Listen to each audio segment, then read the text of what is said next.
I was standing at the kitchen counter pouring my second cup of coffee when my phone buzzed against the tile. It was early, maybe 7:30, and the morning light was just starting to come through the window above the sink the way it always did in November, pale and thin, like it was apologizing for something. I picked up the phone expecting a weather update or maybe a reminder from my doctor's office. I was not expecting what I saw. The text was from my son, Marcus. I read it once. Then I read it again, slower this time, the way you reread something when your brain refuses to process what your eyes are clearly seeing. Dad, I need to talk to you about the Christmas trip. Stephanie and I have been discussing it, and we think it would be better if it stayed just us and the kids this year. Family time, you know how it is. We'll catch up with you after New Year's. Hope you understand. I set the phone face down on the counter. I stood there for a long moment with both hands wrapped around my mug, staring out through the kitchen window at the backyard I'd spent 30 years maintaining. The oak tree I planted the summer Marcus was born, the fence I built with my own 2 hands, the same year I paid off the mortgage on this house. I stood there and I breathed, and I told myself I had misread it.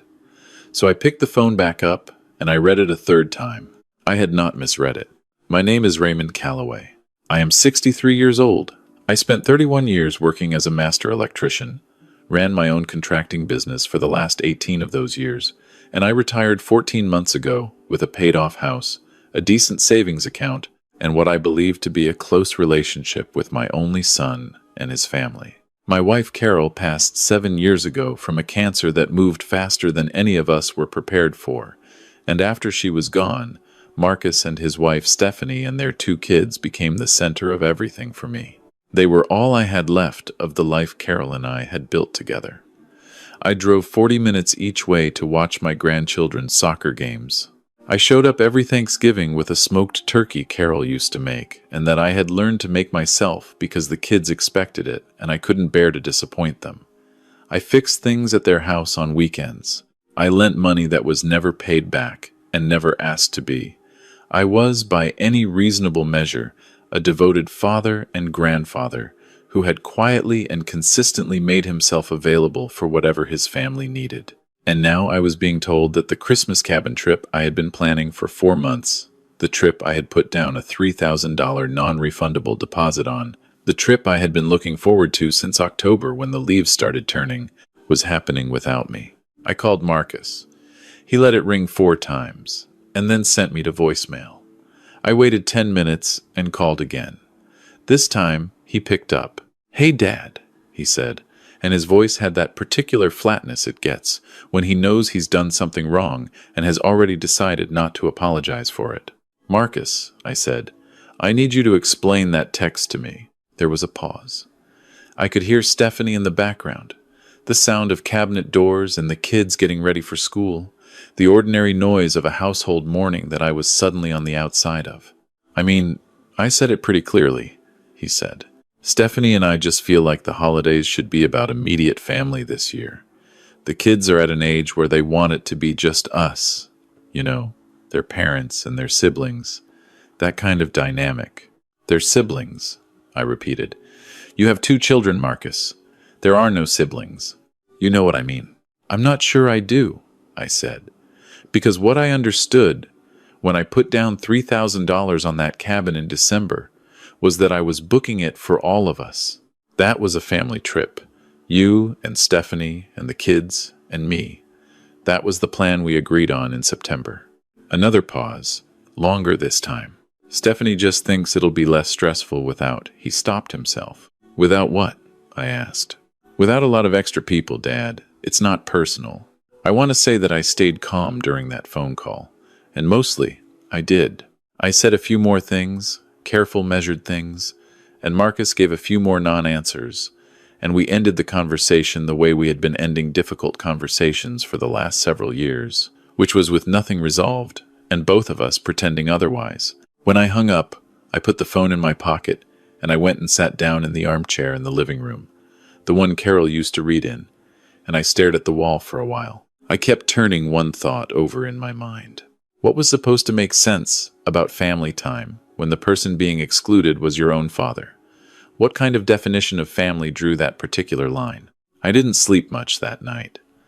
I lay in the dark and thought about the years I'd spent building what I believed was a foundation of trust and closeness with my son. I thought about the money I'd lent Marcus and Stephanie when they were first starting out, $42,000 over a period of about 4 years, small amounts here and there that had accumulated without my fully noticing, until I added them up one afternoon and sat with the number for a long time. I thought about the summer 2 years ago when Marcus had called me in a panic because they were behind on their mortgage, and I had written a personal check for $8,000 without hesitation, because that was what fathers did, or at least what I had always understood fathers to do. I thought about the credit card. About a year before this, I had added Marcus as an authorized user on one of my credit cards. He'd asked about it during a difficult stretch when their own card was being restructured, said it would only be temporary, said he'd use it carefully and only for real emergencies. I had said yes, without much deliberation, because he was my son and I trusted him, and because saying yes to your children's needs is something you do without thinking when you've spent your whole life doing it. I had not looked carefully at that card's statements in several months. I had been meaning to, the way you mean to clean out the gutters or schedule a dentist appointment, one of those tasks that sits at the back of your awareness without ever quite rising to the top. That night, unable to sleep, I got up and went to the desk in the small room I use as an office, turned on the lamp, and pulled up the account on my computer. I scrolled back 6 months. I am not a dramatic man by nature. I do not exaggerate and I do not catastrophize. So, when I tell you that what I found on that credit card statement made my stomach drop in a way I haven't felt since the doctor used the word malignant in a sentence about my wife, I need you to understand that I am not overstating this. There were charges I didn't recognize, dozens of them. A furniture store purchase for over $2,000. Several charges from what turned out to be a high-end spa. Restaurant dinners that cost more than my weekly grocery budget. A recurring subscription service I had never signed up for. A charge for $460 from what appeared to be a clothing boutique. And then, near the top of the most recent statement, a charge I recognized immediately because I had been looking at the confirmation email for it just last week. It was the balance payment on the Christmas cabin rental. $1,400 charged to my credit card. By Marcus. So the situation was clarified in a way that had a cold and almost clarifying quality to it. The cabin trip was still happening. My son and his wife were still going on the vacation I had paid for. They had simply decided to go without me, while also continuing to pay for it with my money. I sat at that desk for a long time. The next morning, I called Marcus before he left for work. He answered on the second ring, which told me he had been expecting to hear from me, or maybe hoping he wouldn't. I looked at the credit card statement last night, I said. Silence. I want to ask you something, Marcus, and I need you to be honest with me. Did you charge the cabin balance to my card? The silence stretched another few seconds. Dad. Yes or no? It was we were going to pay you back. Stephanie's bonus comes in January. That isn't what I asked you, I said. I asked if you charged it to my card, without asking me, without telling me. We were going to... Marcus. My voice didn't rise. I had decided the night before, sitting at that desk, that I was not going to shout. Shouting felt like the wrong response to what I was feeling, which was not exactly anger, or not only anger. It was something quieter and more final than anger. It was the feeling of a door swinging closed. I'm also looking at several $1,000s in other charges I don't recognize. Would you like to explain those to me as well? What followed was a conversation I don't particularly want to relive in detail. Marcus admitted to some of the charges and deflected on others. Stephanie got on the phone at some point, and her tone was not apologetic, but defensive, bordering on aggressive, which I found instructive. She said things like, "We never asked you to be on the hook for everything, and you always make us feel like we owe you, and the kids need a stable holiday without tension," which was a remarkable thing to say to a man who had just discovered his credit card had been quietly treated as a household slush fund. Then she said something that I have turned over in my mind many times since. She said, "Raymond, honestly, we worry about your judgment sometimes. You're getting older, and you make these impulsive financial decisions, and we've talked about whether it might be time to think about some kind of arrangement where someone helps manage things for you. I stayed quiet for a moment after that. I wanted to make sure I had understood her correctly. What kind of arrangement? I asked. Just someone with power of attorney or a financial advisor who could... Thank you, Stephanie, I said. That's very helpful. I'll be in touch. I hung up.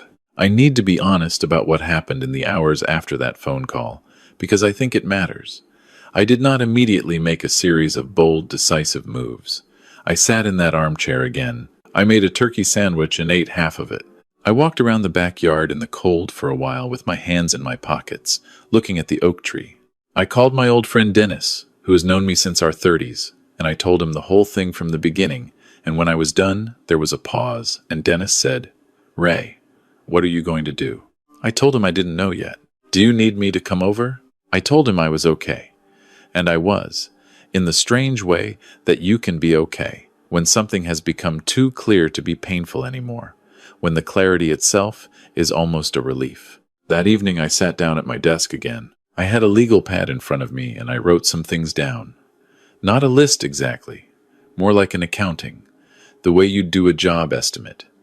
Assets in one column, liabilities in another, what I had given, what I had received, what I had assumed about my relationship with my son that I now had reason to question. The number on the credit card, across 6 months, was $9,340. The total of everything I had given Marcus and Stephanie over the years, when I added it all up carefully, was something closer to $60,000. Some of that had been genuine gifts, and I don't resent those. But a significant portion of it had been framed as loans, temporary help, emergencies, things that were supposed to be paid back when circumstances improved. Circumstances had improved, from what I could observe. They drove newer cars than I did. They had taken 2 vacations in the last 18 months that they had posted about extensively on social media. They had recently had their kitchen remodeled. I also thought about what Stephanie had said, about my judgment, about power of attorney, about someone helping manage things for me. She had said it quickly and then moved on. But I have been in enough business negotiations over 30 years to recognize when someone is testing an idea on you, putting a trial balloon in the air to see how you respond. She was not the first person in my life to suggest that a generous man's generosity might be reframed as a cognitive problem when it became inconvenient to acknowledge it as generosity. The next morning I called my attorney. Her name is Patricia Howe, and she has handled my business and personal affairs for over 20 years, and she is one of the most precise and unsentimental people I have ever known, which is exactly what I needed. I told her everything. She listened without interrupting, which is one of the things I have always valued about Patricia. When I finished, she said, "Okay, a few things. First, the credit card. You need to remove Marcus as an authorized user today, not tomorrow. Today. Then call the card company and dispute the charges you didn't authorize. Second, can I dispute them? He's an authorized user. You authorized him for emergencies and temporary use. You have that in writing anywhere? No. Okay, the dispute may be harder, but you should still call and explain the situation. They may work with you. Second thing, your will. When did you last update it?" I told her. "You should come in," she said. "This week, if possible. We need to talk about what you want that document to say going forward." I made an appointment for Thursday. Then I called the credit card company. I removed Marcus as an authorized user. The representative on the phone was professional and kind, and when I explained, briefly, that there had been some unauthorized charges, she walked me through the dispute process with the patience of someone who had heard variations of this story before. When I hung up, something had shifted. I don't know how else to describe it. Some weight I hadn't fully recognized as a weight until it began to lift. I met with Patricia on Thursday. We sat across from each other at her conference table, and we went through my estate documents line by line. I will not go into the specific details of what I changed, because those details belong to me. But when I walked out of her office 2 hours later, I felt like a man who had taken his house back. I also, in the days that followed, began making some other changes. There was a savings account, I had set up years ago with Marcus as a joint holder, originally for family emergencies, that had accumulated a balance I found concerning when I thought about it in the context of recent events. I moved those funds. There was a piece of property, a small lot I owned separately from my house, a piece of land I had been holding since the early 2000s with a vague idea that it might be developed someday, that I had told Marcus over the years would likely come to him eventually. I made an appointment with a real estate agent named Gordon, who I had done electrical work for twice and trusted, and I told him I was thinking about listing it. "What kind of price range are we talking?" he asked. He told me what he thought I could get for it. I told him to prepare the listing. In the meantime, Marcus had texted me twice. Short texts, not apologetic exactly, more probing, testing whether I was still angry, trying to gauge where things stood. I replied briefly to both of them. I did not tell him what I was doing. I had thought about whether to confront him directly and decided against it, not out of cowardice, but because I had said what needed to be said on the phone, and he had heard it and chosen his response. There was nothing more to discuss until the situation had changed enough that a conversation would mean something. The Christmas trip happened. I knew this because my granddaughter, who is 11 and still too young to understand that some things are better left unshared with grandparents, called me on the 22nd of December from what sounded like the inside of a car and said, "Grandpa, we're almost at the cabin. It has a hot tub." She sounded genuinely excited, the way children sound when they are experiencing something delightful and want to share it with someone they love. And I was glad she called because I love her, and I was glad I did not have to be there to watch my son enjoy the hospitality I had paid for. "That sounds wonderful, sweetheart," I said. "Grandpa, why didn't you come?" I paused. "Your dad and I had a scheduling conflict," I said. "But I want to hear all about it when you get back, okay?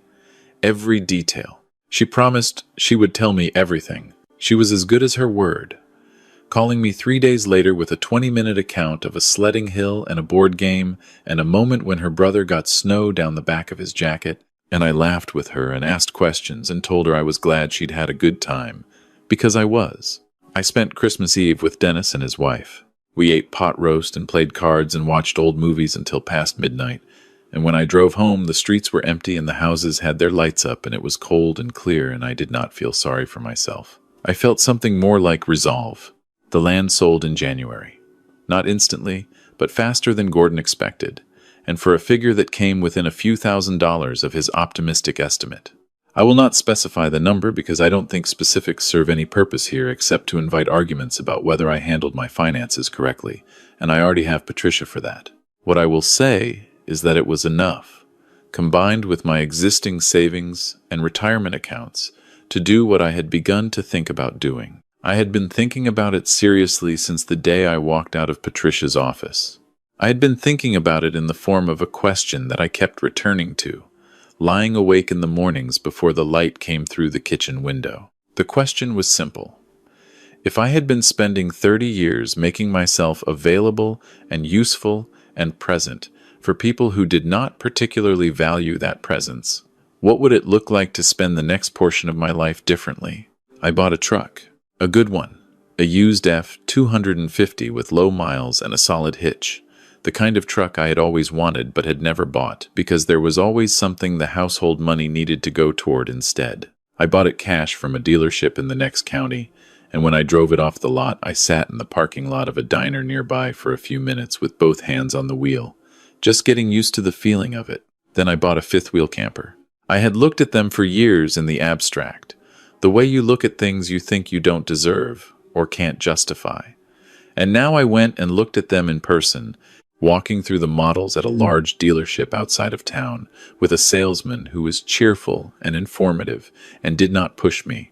I found one I liked. It had a kitchen with more counter space than I expected, a bedroom in the back with a real closet, and a small table by the window where I could see myself reading in the morning.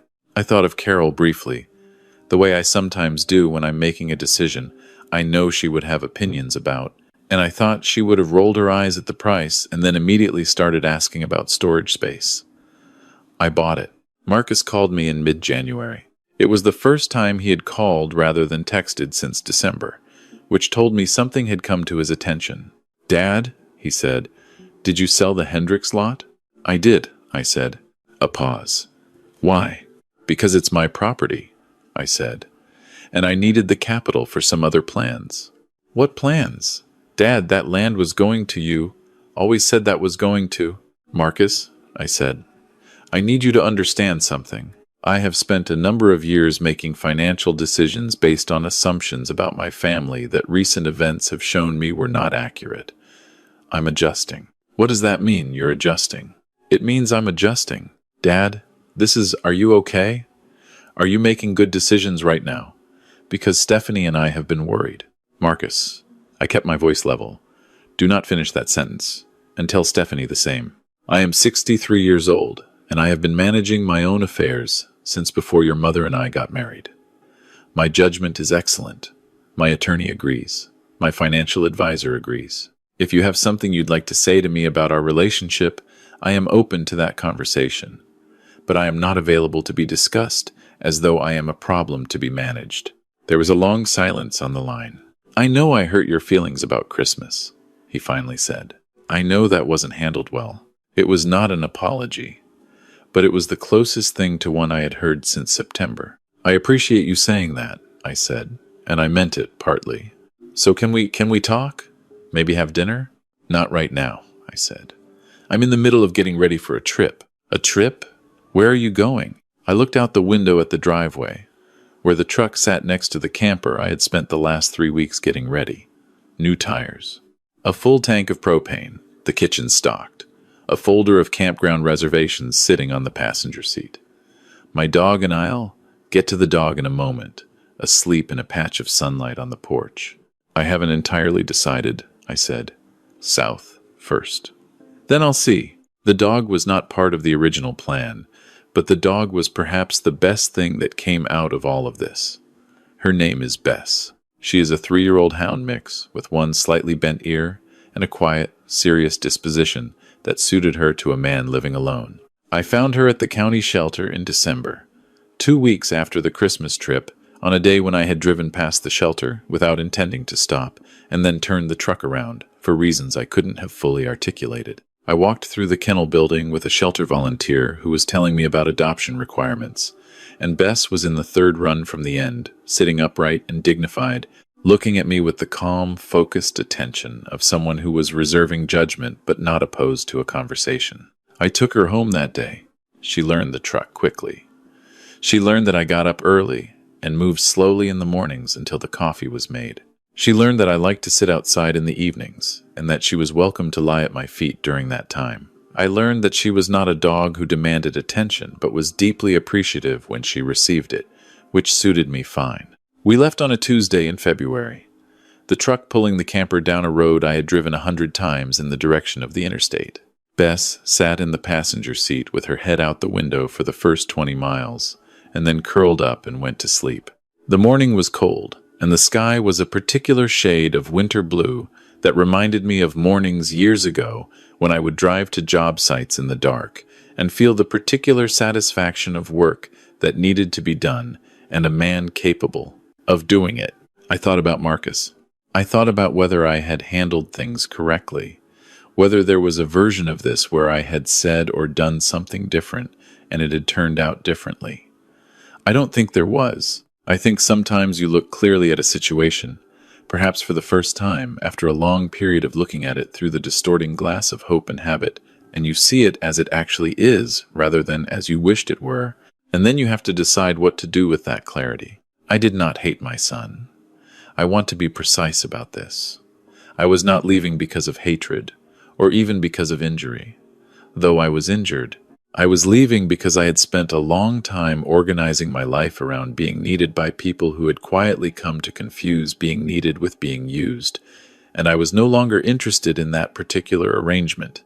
I was leaving because I had sold a piece of land I had owned for 20 years, and bought a truck and a fifth-wheel camper, and adopted a dog with a quiet, serious face, and those things had cost me less than 2 years of unexplained credit card charges and unreturned loans, and the accumulated cost of making myself small and convenient and available for people who had stopped noticing that I was doing. And so, I was leaving because Carol had been gone 7 years, and I had spent most of those years trying to hold together something that I now understood she had been holding together all along. And now that I could see that clearly, I was curious what I might do with myself if I stopped trying.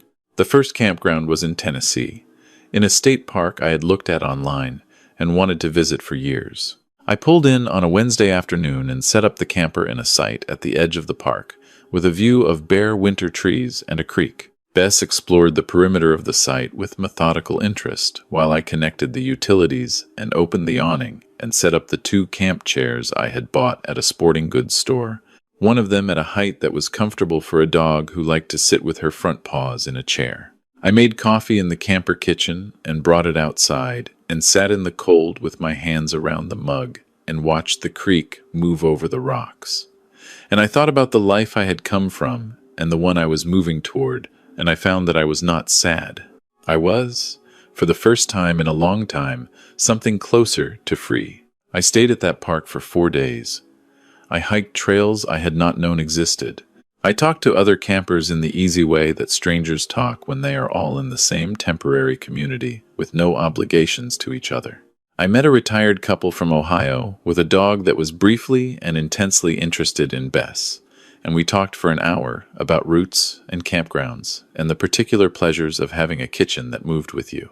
I ate meals I cooked myself and read books until late and woke to the sound of the creek and the birds, who had evidently decided that February was no reason not to have opinions about the morning. Marcus texted me 3 times over those 4 days. The texts were different in tone from previous ones, less probing, more careful. He asked how I was doing. He asked where I was.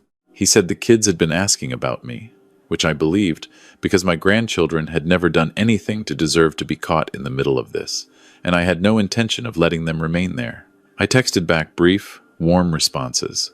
I told him I was doing well. I sent him a photo of the creek. He sent back a thumbs up, and then, after a pause, a text that said, "I've been thinking about what you said. I think we owe you a real conversation." I read that standing outside the camper with Bess sitting next to me looking at the tree line. "When you're ready," I wrote back. No rush.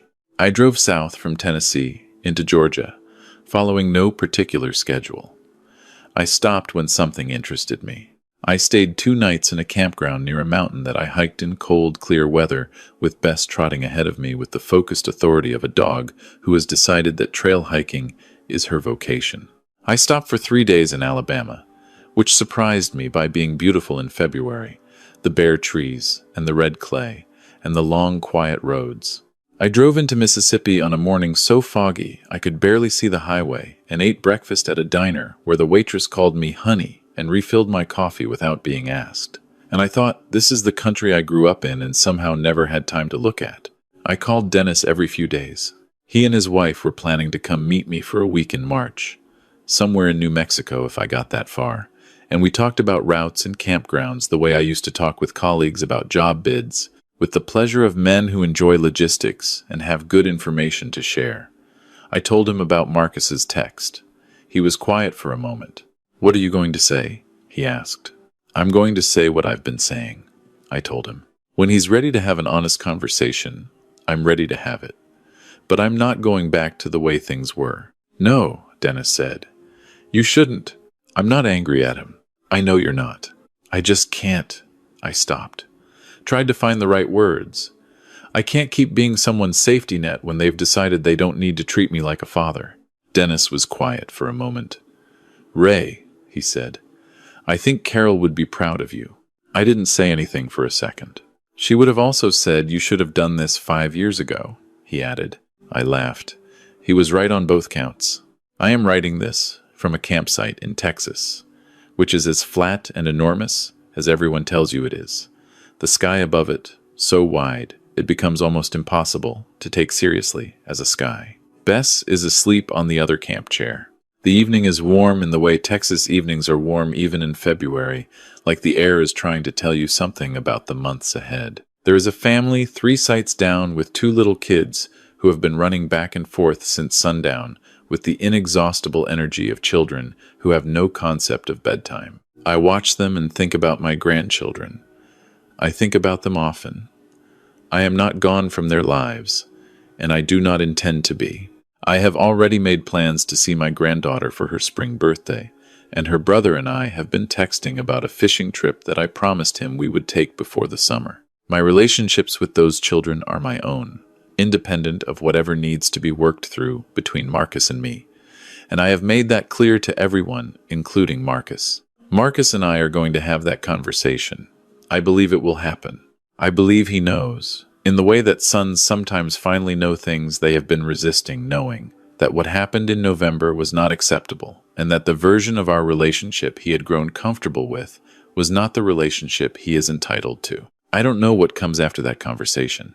I know what I need it to include, and I know what I'm no longer willing to pretend didn't happen, and I know that I am willing to do the work of building something more honest if he is. But I'm also not waiting. That is the thing, I think, that has surprised me most about the past few months.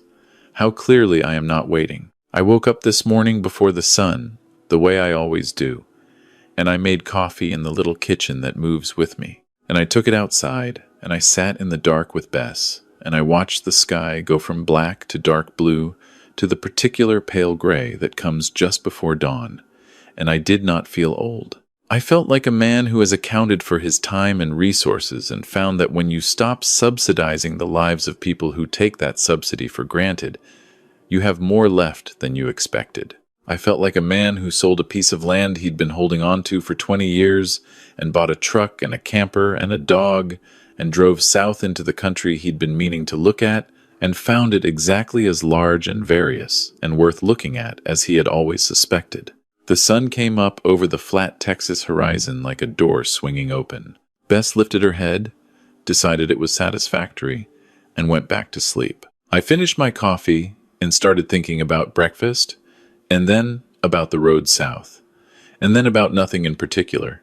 And for the first time in a long time, that felt exactly right.